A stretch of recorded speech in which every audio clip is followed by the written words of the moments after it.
अस्सलाम वालेकुम। आज मैं औरतों से मुखातिब हूँ। प्लीज़ ये ठोक ठोक को ज़रा इग्नोर कीजिएगा क्योंकि ये मैं रोक नहीं सकती हूँ।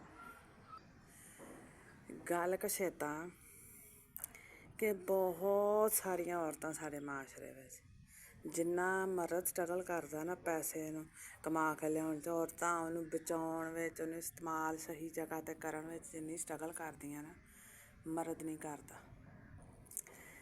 बहुत सारिया ऐसिया औरतां माशरा भरिया पिया वा कि उन्हां दा हुलिया भी बुढ़ियां दा वेखण वाला निगाह हुंदा उन्हां दे लागे बह नहीं तुसी सकदे, गल नहीं कर सकदे, इन्नी कि साडा हुलिया खराब हुंदा ते सिर्फ असीं इक्को स्ट्रगल करदे हुंदे कि पैसा बचाइए किसी तरह। तुसी किते भी चले जाओ, बस ते चले जाओ, बस च बह जाओ, किसे होर चले जाओ, किते भी जाके वेख लो औरतां जिहड़ियां ने बेचारियां एक एक रुपये वास्ते इन्नी स्ट्रगल करन डियां हुंदियां, इन्ना लड़न डियां लोगां दे नाल, अपनी इज्जत की भी परवाह नहीं करदियां। लेकिन उन्हां ही औरतां नूं जे कहो ना कि कुछ सिख लो, सिख के कुछ कमाने वाले पासे चले जाओ ते कहणगियां कि बीबी ये भाई दा कम्म है। भाई नूं तुसी किन्नी क देर समझाउणा, सारी जिंदगी उन्नूं ही समझाउंदे कड्ढ लैनी है ते एह् ते बेवकूफ़ी है।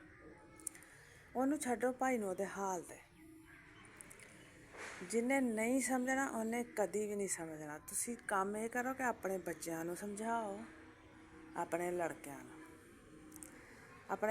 ਨੂੰ ਸਮਝਾਓ, ਆਪਣੀਆਂ ਬੱਚੀਆਂ ਨੂੰ ਸਮਝਾਓ ਅਤੇ ਆਪਣੇ ਆਪ ਨੂੰ ਸਮਝਾਓ ਅਤੇ ਕੁਛ ਅੱਛਾ ਸਿੱਖੋ। ਸਿੱਖ ਕੇ ਕਮਾਈ ਵਾਲੇ ਪਾਸੇ ਜਾਓ। ਜ਼ਰੂਰੀ ਨਹੀਂ ਕਿ ਤੁਸੀਂ ਡਿੱਗੋਗੇ ਨਹੀਂ, ਤੁਸੀਂ ਬਹੁਤ ਦਫਾ ਗਿਰੋਗੇ लेकिन जितना उन्ना ही आ जिन्हें हर दफ़ा डिग्गण तो बाद उठ के फिर तुर पैना। ये गल ज़हन च रख के किसी पासे कदम चुक्यो। जितना उन्ना ही आ जिन्हें डिग्गना वा तो फिर उठना।